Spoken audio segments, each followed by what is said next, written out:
Have you ever stumbled upon the claim that the Quran suggests the sun sets in a muddy spring? This misconception, often wielded as an argument against the credibility of the Quran, may have left you curious or even dubious. But is there any validity to this claim?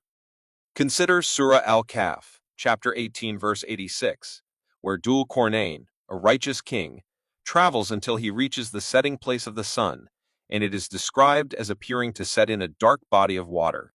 The critical word here is appearing. This verse serves as a descriptive passage, narrating the observation of Dhul Qarnayn, not a scientific statement about the sun's setting point.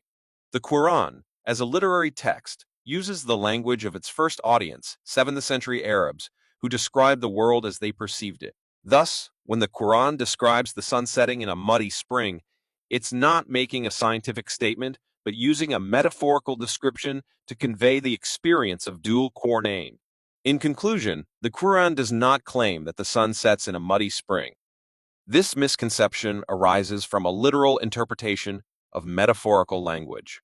The main points to remember from this discussion are: 1. The Quran uses metaphorical language and narratives to convey messages to its audience.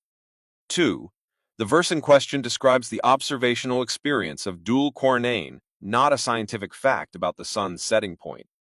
So, the next time someone tells you the Quran says the sun sets in a muddy spring, remember to consider the context, the language, and the literary devices at play.